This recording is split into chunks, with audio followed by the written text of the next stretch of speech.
NASCAR at the Coca-Cola 600, a crown jewel event in NASCAR. We had a lot of things that I want to talk about, so why don't we get right into it right now.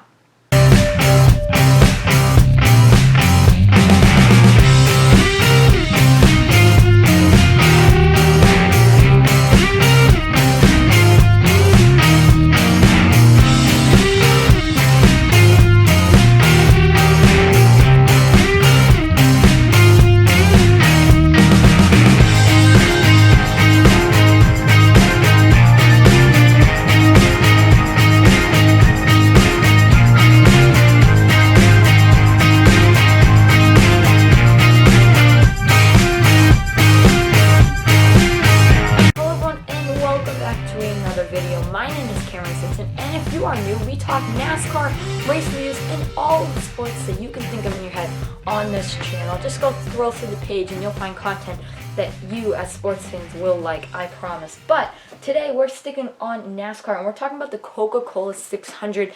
I really want to start this episode off by getting right to, I think, one of the things that everyone is talking about. This is the biggest weekend of motorsports. This is a big weekend of motorsports. It is the largest weekend in motorsports. F1 did not have their normal race this morning like they normally would, so you didn't get the F1 race this morning that you would normally get. But you did get the Indianapolis 500 and you did get the Coca-Cola 600. And as a NASCAR fan, you want the Coca-Cola 600 to be a competitor with the Indianapolis 500. You kind of want that to happen. Because you want NASCAR to be in the spotlight on that day. And it's not, I don't think it was today. I think the Indianapolis 500 was way more in the spotlight today.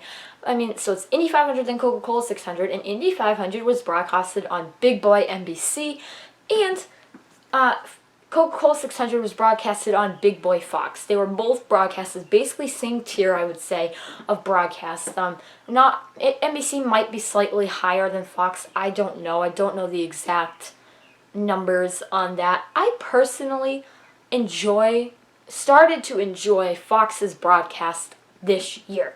I've started to like the way Fox has ran the broadcast this year, the way Fox has came about and tackled it, and that added part of Clint Boyer really added to the broadcast booth. But it didn't add to the production truck. It didn't add to the people behind the scenes that are really making this run, because they're the same people. They're the same people that make this thing run week in and week out. So it didn't add to the production truck. It didn't add to the way Fox runs a normal broadcast. In the IndyCar broadcast, nothing changed. Mike Tirico was the lead guy on this race. Everyone knows who Mike Tirico is on NBC. He was the guy that was leading the Indianapolis 500. They were treating this like a Super Bowl, which is exactly how it should be approached, exactly how it should be treated. It's like the Super Bowl of motorsports. Indianapolis 500, that's what they're like. That's what NBC treated it like. And I think that's what NBC would treat it like if they had the Daytona 500. I think that's what NBC would treat it like if they had the Coca-Cola 600, potentially. Imagine that. Now, we know NBC is scaling back broadcasting, and we know NBC in IndyCar's future might not be any future, and we also know that Fox, NBC have the broadcasts until 2025, no questions asked, and we think that they'll do that. We don't know if in 2025 Fox or NBC will renew that contract. We don't know that yet, and who knows if Fox and NBC are even thinking about it. Maybe they're thinking about, maybe we don't. We all kind of speculate that NBC might not, after what they had to do with the Stanley Cup playoffs, what they had to do with NHL, how they had to completely demolish those all together and kind of had to say goodbye to it and kind of throw it out the window. I think that is something that NBC might have to do with NASCAR. Sadly, I don't know if they can broadcast every one of the races on USA Network. Maybe they can. USA Network, NBC can share it and they can broadcast it like that, and I think that would work out. So NBC might renew NASCAR. They might continue to renew Sunday Night Football, but they didn't renew a big NHL because they can't really broadcast that on two networks, and they're not going to be able to do Stanley Cup playoffs on two networks, you know what I mean? So that's what they had to do there, and it's tough.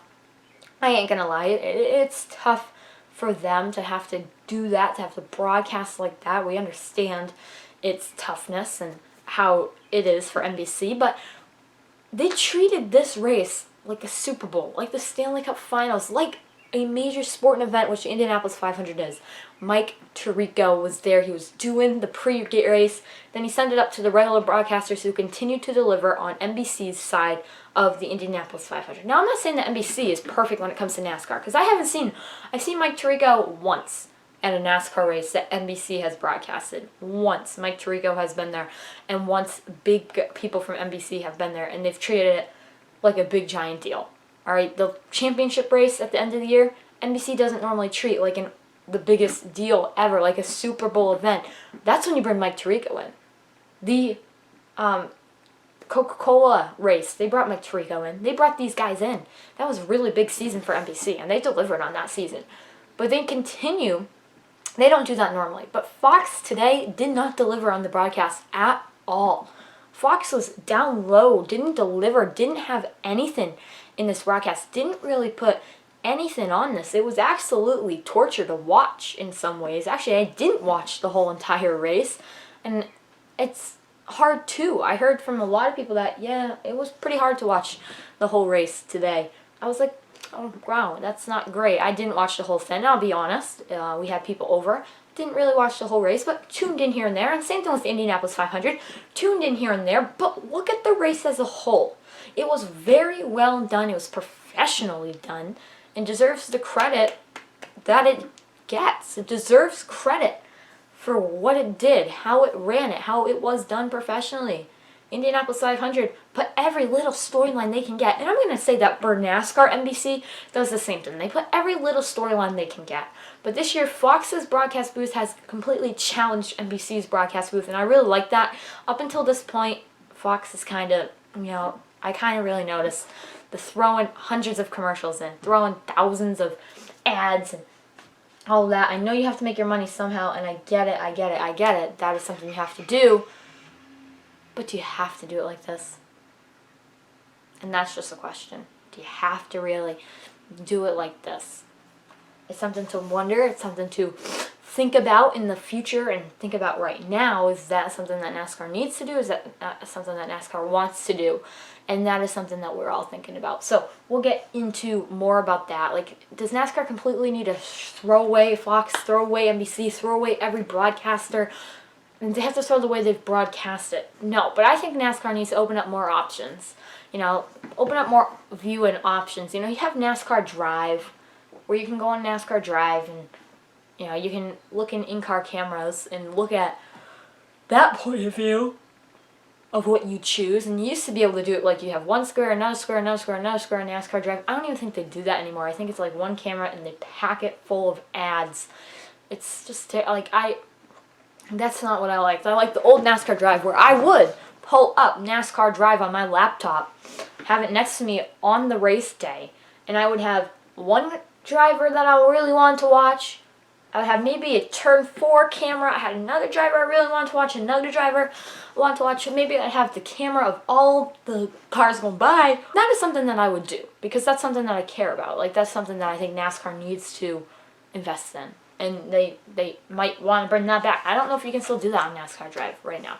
All right, let's head into the finishing results. Kyle Larson takes home the win today in dominating fashion. We'll get to him in just a few. Chase Elliott finished second. Another Hendrick 1-2 finish. I think that's been a lot of finishes that they finished 1-2. It's been very good for Chase Elliott and Hendrick Motorsports lately. Hendrick Motorsports able to surpass Richard Petty as the most winningest team with their 269th career win. Very big for that team. Kyle Busch continues to pull the top 5. So I don't want to say it, but I'm going to say it. I think the 18 team is back, guys. I think Kyle Busch is back to his ways. I think he can win week in and week out again. I've seen that the last few weeks. I think Kyle Busch is actually a competitor to win. Now, saying that, there's been practice the last 2 weeks. There's been practice. There's been qualifying. Next week at Sonoma, there will be no practice, but Kyle Busch really does know this track, so we'll see. Is he back or is he not? William Byron, another top 10 finish. I know last week he didn't get it, but he was close. 4th this time, top 5. A very good run for him. And the Hendrick Motorsports is dominating. Alex Bowman in 5th. Look at this, top 5, all Hendrick Motorsports in it. If Kyle Busch wasn't in it, there would be another 1, 2, 3, 4. Austin Dillon with a pretty impressive run today, finished 6th. Denny Hamlin. I don't know what's up with the 11 team, but they're kind of falling back on the pace. Not a lot of people have been talking about this, but Denny Hamlin's fallen back on the pace. He hasn't really been where he was, let's say, 5 months ago. I don't even know what 5 months ago was. What's today? Today's April. What's after April? March, February, January. It was December 5 months ago, so he wasn't even racing 5 months ago. 8 months ago. He's not the same that he was 8 months ago. Let's just say that, because Denny Hamlin isn't dominating as he was, and continues to prove that he's just kind of, it's tough for him. It's tough for Hamlin. Chris Buescher in 8th, Tyler Reddick in 9th. Good run for Chris Buescher. I almost just jumped over that like Fox did with many of their storylines today, but Chris Buescher in 8th. Good run for him. And Tyler Reddick in 9th. Very good run for Tyler Reddick. Kevin Harvick in 10th. That's a pretty spot-on run. Brad Keselowski in 11th. Ricky Stenhouse Jr. 12th. Blaney 13th. I'd say Blaney 13th. Kind of tough day. Bubba Wallace top 15. The 23 car. Maybe they're finding something. You know, they did start 18th. They finished 14th. That's pretty good. Alright, so Daniel Suarez 15th. Let's just give Suarez a big round of applause because he definitely deserves it. Daniel Suarez was in contention for this race from green flag to checkered flag. He was running like 8th. They had something in this car, and I think practice and qualifying is going to help this team. Now, we don't have practice and qualifying for every race yet, and I'm kind of shocked, honestly. Like, I would expect by now NASCAR to say, you know what? We can do practice and qualifying for every single race. We should be able to do practice and qualifying for the playoffs. We should be able to do practice and qualifying for the playoffs, NASCAR. You should have the whole playoffs practice qualifying. One practice, one qualifying. That's all you have to have. You've proven that. Why can't you just do it? Why can't we just have next week practice? Like, no, I know it takes a while for them to come up with these things, but why can't we, at this point in time, COVID restrictions being lifted throughout the country, why in the world are we still sitting here saying, well, I mean, this, and this, and this. NASCAR, we can have practice and qualifying now. And what concerns me is now, I don't think NASCAR wants practice and qualifying anymore, and that is what's now concerning me. And that's what's now making me nervous. So we'll see. But right now, I am not very impressed with NASCAR. I'm not very impressed with the way that they haven't changed their rules. They should have the whole playoffs practice and qualifying. I even think they should have the whole second half of the season practice and qualifying, but they don't want to do that. We have the All-Star race at Texas coming up, and NBC's taking over the schedule pretty soon. Why can't we have, at this point in the season, we're pretty much far into it, why can't we have practice and qualifying? And that's my only thing. So Eric Jones, top 20, good run. Joey Logano, he wasn't even in this race. I expected he would be 17th. Matty D, top 20. Corey LaJoie, his best career finish. I think Fox said that was his best career finish. Let's give Corey LaJoie a round of applause for his best career finish. It's got to be, he's probably partying that. 19th.